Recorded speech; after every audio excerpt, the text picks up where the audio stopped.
안녕하세요. 스포츠 분석 10년차 천교수입니다. 스포츠 분석이 힘드신 분, 수익이 나지 않으신 분, 매일 지긋지긋한 한폴락에 시달리시는 분들을 위해 베테랑 천교수가 가족방을 운영 중입니다. 매일같이 적중할 수는 없습니다. 하지만 10년차의 노하우와 정직한 분석 데이터로 정성을 다해 도와드리겠습니다. 천교수 가족방 입장을 희망하시는 분들은 영상 하단 고정 댓글을 확인해 주시기 바랍니다. 10월 13일 국가대표 A매치 5경기 분석 시작하겠습니다. 첫 번째로 일본 대 캐나다 경기 알아보겠습니다. 일본은 선수비, 후역습으로 상당히 재미를 보고 있는 중. 하지만 감독은 오히려 탑독 위치에서는 잘 못하는 편이긴 하지만 캐나다 역시 상당히 공격적으로 운영하는 특성을 가지고 있다는 점을 감안하면 일본이 그동안 독일을 잡아내는 등 재미를 보던 방식이 잘 통할 가능성은 충분하다고 보아야 할 듯하다. 캐나다는 데이비드, 조너선 데이비드, 라린 등 공격에서 힘을 쓸 수 있는 선수들은 상당히 많은 편이다. 다만 역시 에너지 레벨을 앞세워서 공격하는 팀의 특성인 수비에서의 난조는 제법 있다. 선수비, 후역습의 모로코나 과달루프 등에게도 비기거나 패하는 등 캐나다의 약점은 난타전에서의 수비, 오히려 일본을 상대로는 상성상 우위를 잡지 못할 가능성도 충분할 듯하다. 일본이 근소하게 우위를 가지고 있다고 볼려지는 있다. 선수비 후역습으로 재미를 꿰보고 있는데 캐나다가 이런 양상에서는 꽤 난조를 보이는 양상이 짙기 때문이다. 일본은 오히려 언더독 운영에 강한 전력을 가지고 있다고 봐야 할 것이다. 이번 경기는 일본 승을 추천합니다. 핸디 언어버 및 최종 조합은 고정 댓글 링크를 통해 가족방에서 확인해 주세요. 두 번째로 대한민국 대 튀니지 경기 알아보겠습니다. 한국은 손흥민, 황희찬 등 EPL 내에서 좋은 폼을 보여주고 있는 선수들이 대거 출전한다. 하지만 클린스만 감독이 이들을 써먹는 전술적인 움직임이 하나도 없어 역시 대한민국이 다득점을 기록할 확률은 여전히 적다. 튀니지는 월드컵에서도 3경기 1실점을 기록했고 프랑스를 상대로도 무실점을 기록하는 등 수비력 하나만큼은 정평이 난 팀이다. 해외파들의 기량이 아무리 좋다고 해도 개인 플레이에 의존하는 것만으로는 부족하다. 튀니지는 일단 카즈리, 사실을 엔트리에서 제외하면서 공격에서 역할을 해주는 선수들의 세대 교체를 꾀하고 있는 상황이다. 지난 월드컵에서도 빈공 때문에 조별리그에서 탈락했기에 튀니지 입장에서는 이 평가전에서 공격진의 가능성을 보면 성공이다. 다만 중원과 수비 라인에는 여전히 유럽 탑리그에서 뛰고 있는 선수들이 여전히 질비한 상태다. 대한민국의 조직력이 없는 공격에 대응하는 능력은 충분히 보여줄 수 있다. 대한민국 해외파 공격수들의 전반적인 폼은 좋기는 해도 튀니지의 수비력을 무시하기는 어려운 데다가 감독의 전술적인 역량이 매우 떨어진다는 점을 감안해야 할 것이다. 아무리 선수들이 좋다고 하더라도 이를 꿰지 못한다면 대한민국이 골을 넣는다는 보장도 하기 어렵다. 이번 경기 최종 조합 픽은 아래 고정 댓글 링크를 통해 오시면 가족방에서 무료로 공개합니다.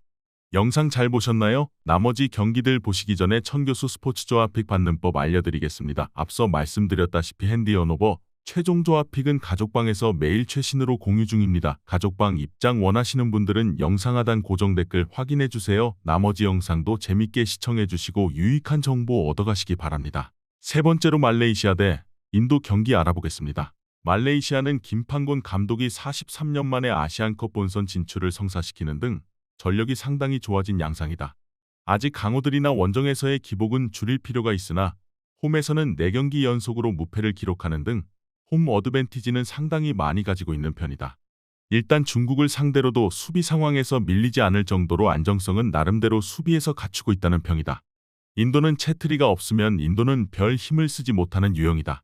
39세의 채트리가 아시안게임 와일드카드에 차출될 정도로 노장 한 명에게 의존하는 양상이 매우 짙다. 축구협회가 엔트리를 구성하는 데 점성술사를 소개시켜주는 등 여러 면에서 선진적인 문화를 가지고 있다고 보기는 어렵다는 것이 중론이다. 심지어 이 엔트리에는 채트리가 제외되면서 대체자를 찾아야 하는 상황이다. 말레이시아의 승리를 기대하는 매치다. 김판곤 휘하에서 상당히 전력을 상승시킨 것은 명확한 것으로 보이며 홈에서의 강세도 상당히 좋다는 것이 중론이다. 인도의 경우 특급 에이스가 빠진 엔트리라면 경기력을 기대하기 어렵고 행정이나 전력을 구성하는 것에도 성장이 더 필요하다. 이번 경기는 말레이시아 승을 추천합니다. 핸디 언어버 및 최종 조합은 고정 댓글 링크를 통해 가족방에서 확인해주세요. 네 번째로 사우디 대 나이지리아 경기 알아보겠습니다. 사우디는 월드컵 때의 사우디를 생각하면 안 될 것이다. 월드컵에서는 견고한 수비와 조직력으로 아르헨티나를 물먹이는 모습이었는데 한국전에서 보여준 수비력은 그야말로 최악이다. 조직력과 선수들의 실수 등 총체적으로 난국이라고 해도 할 말이 없었다. 만치니 감독의 스타일도 일단 수비를 견고하게 하고 공격은 선수들에게 맡기는 양상인데 전술에 필요한 1차적인 필요 조건도 충족하지 못하고 있다. 나이지리아는 공격진은 세계적인 수준이다. 오시멘과 보니페이스 등 이미 B클럽에서 뛰고 있거나 군침을 흘리고 있는 선수들이 주축이고 이워비나 추쿠에제 같은 선수들도 충분히 제 몫을 해줄 수 있는 자원들이다. 중원과 수비도 공격진만큼은 아니지만 EPL에서 잔뼈가 굵은 선수들이 다수 배치되어 있는 상태다.